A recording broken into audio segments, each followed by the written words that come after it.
नमस्कार। अभी आप 3 पाठ तक सुन चुके हैं। संस्कृत का 3 पाठ हो चुका है कक्षा 8 का। अब ये चौथा पाठ प्रारंभ हो रहा है और आप लोग कॉपी बना लीजिए। हम लोग इसकी एक्सरसाइज भेजेंगे। पहले पाठ से शब्दार्थ और प्रश्नोत्तर उनको आप नोट करते जाना। अब अगले टर्न में वही भेजेंगे। तो आज कक्षा 8 का संस्कृत का पाठ चौथा है और शीर्षक है प्रेरक वचनानी। प्रेरक वचनानी इसमें मनुष्य को शिक्षाप्रद जो वचन कहे जाते हैं उनके बारे में वर्णन है। और अधिकतर ये जो प्रेरक वचनानी हैं इनमें तृतीय विभक्ति में अधिकतर ये श्लोक कहे गए हैं। इसमें प्रकृति, स्वभाव, वर्ण आदि शब्दों के योग में तृतीय विभक्ति होती है। अतः इन्हें इसी का वर्णन है। साधक के साधन में भी तृतीय विभक्ति का प्रयोग होता है। तृतीय विभक्ति मैं, से, के द्वारा का प्रयोग होता है। यानी तृतीय विभक्ति में इन शब्दों का प्रयोग होता है कि मैं, से, के। अब प्रेरक वचनानी में है शकटम पंचहस्तेन। पहला श्लोक है शकटम पंचहस्तेन। शकटम माने गाड़ी, पंचहस्तेन माने 5 हाथ। गाड़ी से हमें 5 हाथ दूर रहना चाहिए। कोई गाड़ी आ रही है तो लेखक कहता है कि हमें इससे कितने दूर रहना चाहिए? 5 हाथ दूर रहना चाहिए। अर्थात बिल्कुल पास ही न खड़े हो गाड़ी के, कहीं बह भी सकती। तो इसलिए उसने बताया है शकटम पंचहस्तेन, गाड़ियों से हमें 5 हाथ दूर रहना चाहिए। 10 हस्तेन वाजिनम। 10 माने दास, हस्तेन माने हाथ, वाजिनम माने घोड़े। और घोड़े से हमें 10 हाथ दूर रहना चाहिए। क्योंकि जानवर है, कभी भी बह सकता है किसी की ओर, नाचते समय भी उससे हमें दूरी बना के रखना चाहिए। क्योंकि उसकी जितना आगे से नहीं होता उतना पीछे से डर होता है। तो ये कहा जाता है कि उसके पैरों से हम बचकर, क्योंकि उसके पैर बहुत ही मजबूत होते हैं और किसी को यदि पड़ जाए तो वो उसकी हड्डी भी टूट सकती है। तो कहा है शकटम पंचहस्तेन, गाड़ी से हमें 5 हाथ दूर रहना चाहिए। 10 हस्तेन वाजिनम। 10 हस्तेन माने 10 हाथ, वाजिनम माने घोड़े से। और घोड़े से हमें 10 हाथ दूर रहना चाहिए। तो हस्तिनम माने हाथी, शत माने 100, हस्तेन माने हाथ। हाथी से 100 हाथ। देश त्यागेन दुर्जनम। देश माने देश, त्यागेन माने छोड़ देना चाहिए, दुर्जनम माने दुष्ट। तो शकटम पंचहस्तेन, गाड़ियों से हमें 5 हाथ दूर रहना चाहिए। 10 हस्तेन वाजिनम, और घोड़े से हमें 10 हाथ दूर रहना चाहिए। तभी आप बच सकते, नहीं तो उसकी चोट चपेट में आ गए तो आप घायल भी हो सकते हैं। हस्तिनम 7 हस्तेन, हाथी से 100 हाथ दूर रहना चाहिए, क्योंकि वो बहुत तेज दौड़ता है और आपको पकड़ भी सकता है। तो हस्तिनम 7 हस्तेन, हाथी से हमें 100 हाथ दूर रहना चाहिए।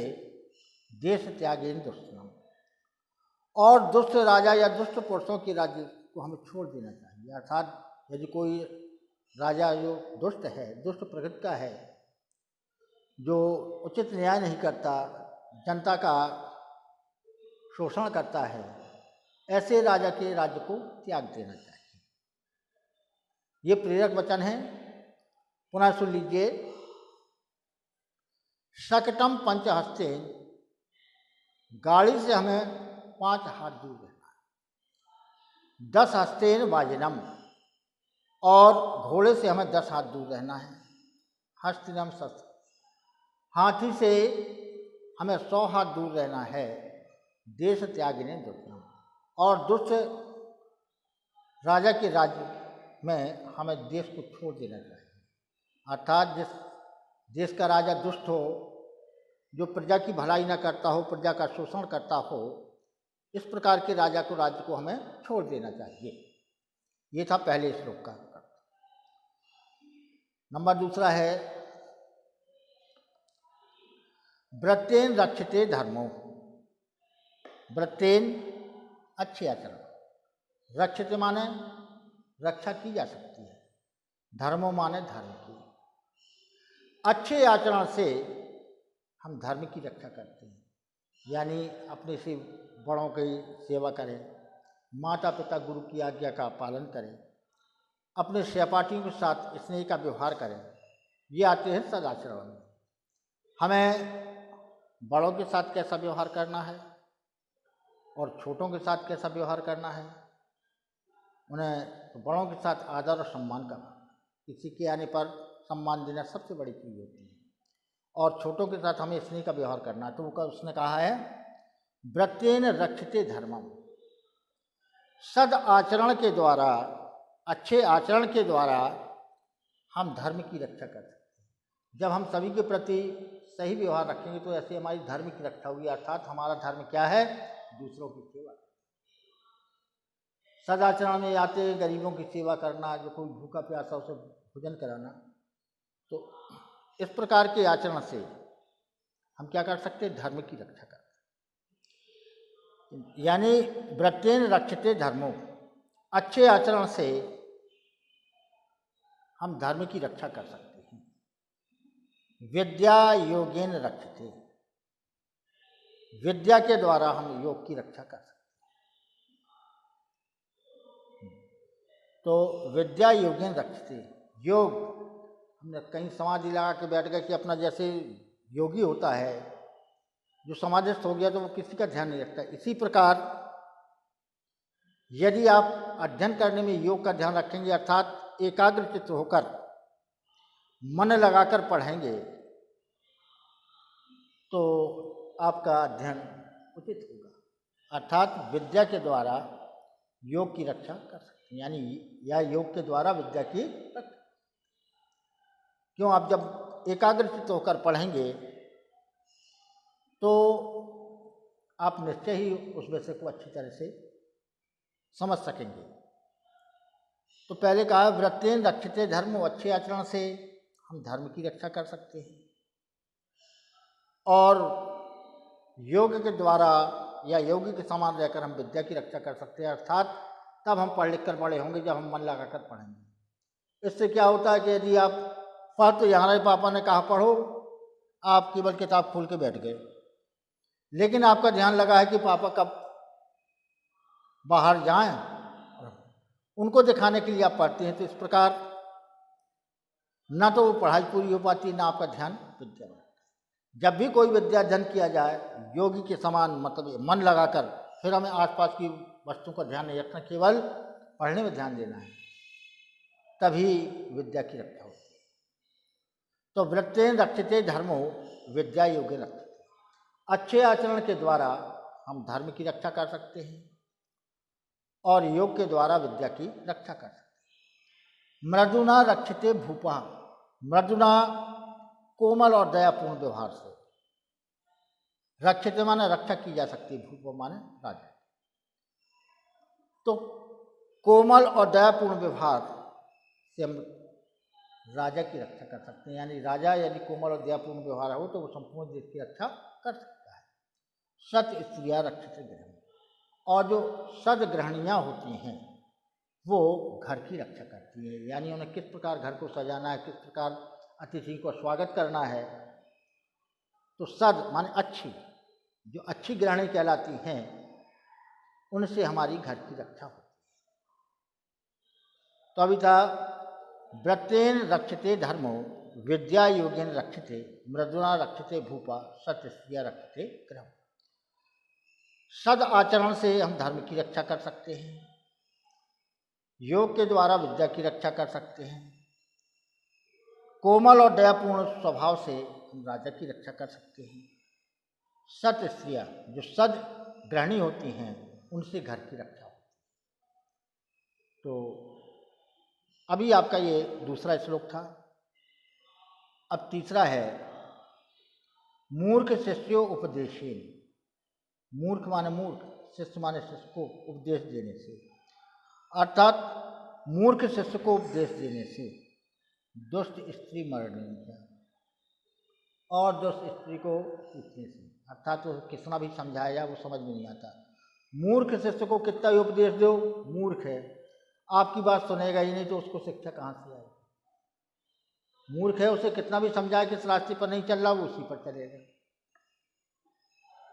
कहा भी गया है तो मूर्ख समझाए से ज्ञान गांठ को जाए, कोयला हो ना उजरो 100 मन साबुन खाए। ये हमारी बुंदेलखंडी कहावत है। तो उसी प्रकार कहा है, मूर्ख को उपदेश देने से उसे कोई ज्ञान नहीं होता। इसी प्रकार दुष्ट स्त्री जो हो उसकी मृत्यु से या बुराई से रक्षा नहीं की जा सकती। दुखते संप्रयोगेण, दुखते माने दुखी,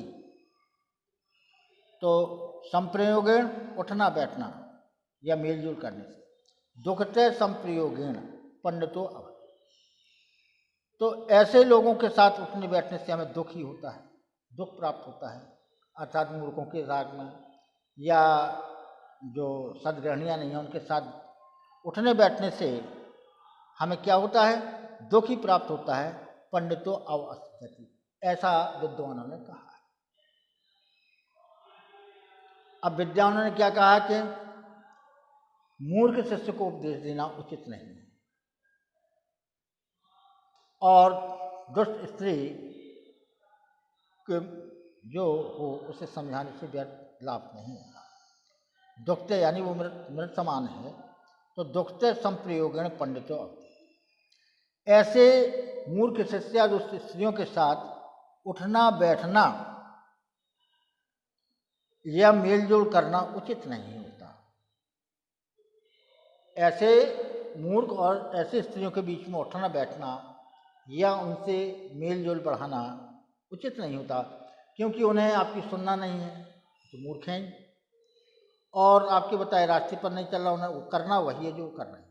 अतः ऐसे लोगों से मेलजोल बढ़ाना या उनके बीच उठना बैठना से क्या होगा, दुख है, आपको दुख ही प्राप्त होगा। पंडितो अवधि, ऐसा विद्वान लोगों ने कहा है। तो ये था तीसरे श्लोक का अर्थ। अब चौथा देखिए, एको धर्मा परम श्रेय क्षमय का शांति उत्तमा। एको धर्मा परम श्रेय, हमारा एक ही धर्म परम श्रेष्ठ है। क्षमय का शांति उत्तमा, क्षमा करने से हमें शांति प्राप्ति होती है। अर्थात क्या होता है, किसी को हम यदि क्षमा कर देते, क्रोध ना करके, कोई आपको कह भी रहा है तो उसे आप क्षमा कर दें, तो शांति उत्तमा, उससे हमें शांति प्राप्त होती है। हमारा परम धर्म है कि किसी क्रोध आने पर हमें दूसरों को क्षमा कर देना चाहिए और इससे हमें हमारे मन में शांति उत्पन्न होती है। अर्थात वो मनुष्य शांति पाता है, यानी क्रोधपूर्ण उत्तर न देकर यदि दूसरे को क्षमा कर देता है कि चलो इसने कोई बात कही, ठीक है, हमने सुन ली और उसे क्षमा कर दिया, तो उस क्रोध करने वाले को भी पश्चाताप होगा कि अरे मैंने इतने दुर्वचन कहे, फिर भी इन्होंने कुछ नहीं हमें जवाब दिया। तो इससे स्वयं को शांति प्राप्ति होती है, स्वयं के हृदय को, और दूसरों को भी शांति प्राप्त होती है। तो वेद व्यय का परमाम तृप्ति अहिंसा का सुखावा। तो वेद व्यय का परम, ऐसा विद्वान लोग परम सुख को प्राप्त करता है। अहिंसा का सुखावा, दूसरों के प्रति हिंसा का भाव नहीं रखता, अर्थात जीव जंतुओं के साथ प्रेम से व्यवहार करता है, अर्थात उनके प्रति अहिंसक होता है। और ऐसा मनुष्य ही वास्तविक सुख को प्राप्त करता है, और ऐसा मनुष्य ही वास्तविक सुख को प्राप्त करता है। शाकेन रोगा वर्धन्ति, शाकेन माने रोगेन माने रोगा, वर्धन्ति माने बढ़ते। शाक द्वारा रोग बढ़ते हैं, यानी शाक में जो रोग बढ़ते हैं। पैसा वर्धन्ते तनु, पैसा माने दूध से, वर्धन्ते माने बढ़ता है, तनु माने शरीर, और दूध से ये शरीर बढ़ता है। तो अब ये है घृतेन वर्धते वीर्यम, घी खाने से हमारा वीर या पौरुष बढ़ता है। मांसान मांसम प्रवर्धते, मांस के द्वारा मांस की वृद्धि होती है, अर्थात मांस खाने वालों का मांस बढ़ता है। ये बताया है शाकीन रोगा, यानी सब्जियों से ज़्यादा अधिक खाने से क्या होता है, रोग बढ़ते हैं। पैसा वर्धनते तन, और दूध से हमारा शरीर पुष्ट होता है। घृतेन वर्धते वीर्यम, घी खाने से हमारा वीर्य पुष्ट होता है। वीर्य जो पौरुष होता है वो जागृत होता है, अर्थात घृत अधिक मेहनत करने वाले को खाना चाहिए, तभी वो उसे हजम कर पाएगा। तो घी खाने से क्या होता है, हमारा पौरुष बढ़ता है। मांसान मांसम प्रवर्धते, और मांस के द्वारा मांस बढ़ता है, यानी मांस खाने वाले का मांस अधिक बढ़ता है, उसका शरीर फूल जाता है। तो ये था 5वां श्लोक। अब 6वां देखिए, सत्येन धारते पृथ्वी। सत्येन माने सत्य से, धारते माने धरती है, पृथ्वी माने सत्य से ये पृथ्वी सजी हुई है। यानी पृथ्वी किसके द्वारा सजी हुई है, सत्य के द्वारा। यदि पृथ्वी से सत्य का नामो निशान मिट जाए तो ये पृथ्वी भी समाप्त हो जाएगी। तो सत्येन धारते पृथ्वी, सत्य के द्वारा ही पृथ्वी स्थित है। सत्येन तपता रवि, और सत्य के द्वारा ही सूर्य प्रकाश देता है या ऊर्जा देता है। सत्य के द्वारा ही ये सूर्य प्रकाश देता है। सत्येन वायति वायुश्च, और सत्य के द्वारा ही वायु चलती है। सर्व सत्य प्रतिष्ठम, अर्थात संपूर्ण संसार में सत्य की प्रतिष्ठा है, अर्थात संपूर्ण संसार सत्य के आधार पर टिका हुआ है।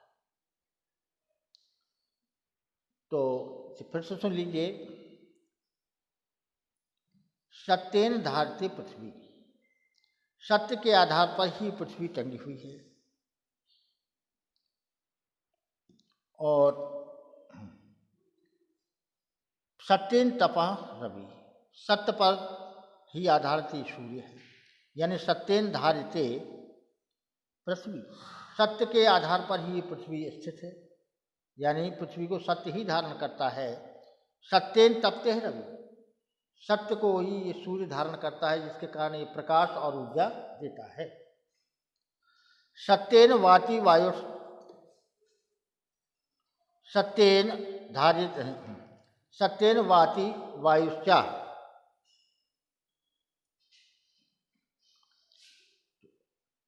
सत्येन वाति वायुश्च, सत्य के द्वारा ही ये हवा भी चलती है, यानी सत्य पर ही आधारित ये हवा वायु जो हमें जीवन रूपी रेखा प्रदान करती है, अर्थात बिना वायु के हम लोग जीवित नहीं रह सकते। तो सर्वे सत्य प्रतिष्ठितम, ये संपूर्ण संसार सत्य पर टिका हुआ है, या संसार में सत्य की ही प्रतिष्ठा चारों ओर फैली हुई है। अब पुनः सुन लीजिए, सत्येन धारते पृथ्वी सत्येन तपते रवि। तो सत्य के आधार पर ही ये पृथ्वी रखी हुई है, या सत्य को ही पृथ्वी धारण करती है, और सूर्य भी सत्य को धारण करता है, जो हमें ऊर्जा प्रदान करता है। सत्येन वायु, सत्य के द्वारा ही वायु चलती है।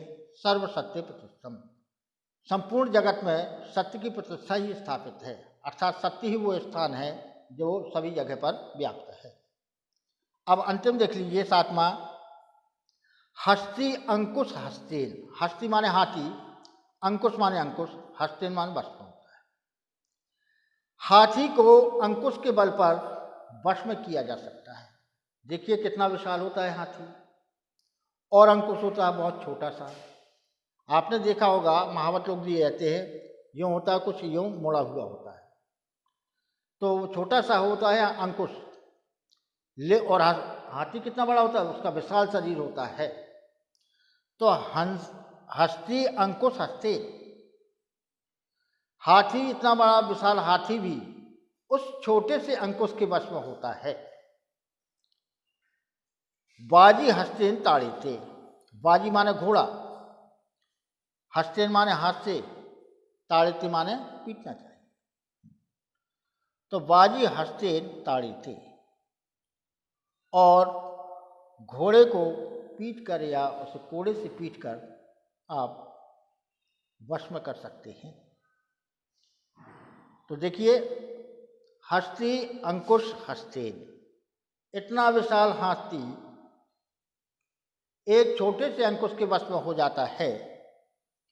बाजी हस्तेन ताड़ते, और घोड़े को कोड़ों द्वारा यानी हाथ के द्वारा जो घोड़ा बनाया जाता है उसके द्वारा कोड़े से पीटा जाता है, यानी तब वो वश में होता है। यानी हाथी अंकुश के वश में होता है और घोड़ा उस कोड़े के वश में होता है जिसके द्वारा वो चलाया जाता है, जिसे हम चाबुक कहते हैं। चाबुक को क्या होते हैं? तो इतना बड़ा विशाल हाथी और अंकुश से छोटा सा, जो उसके माथे पर मार दिया जाता है तो वो बेचारा कितना भी वहीं बैठ के रह जाता है। तो इतना विशाल हाथी छोटे से अंकुश के वश में होता है और घोड़े को चाबुक के द्वारा वश में किया जा सकता है। अर्थात श्रृंगी लगुड हस्तेन, श्रृंगी माने सींग वाला अर्थात बैल, श्रृंगी लगुड हस्तेन, लगुड माने लकड़ी, हस्तेन माने हस्त, उस बैल को एक लकड़ी के द्वारा वश में किया जा सकता है। श्रृंगी लगुड हस्तेन, बैल को लकड़ी के द्वारा या डंडे के द्वारा वश में किया जा सकता है।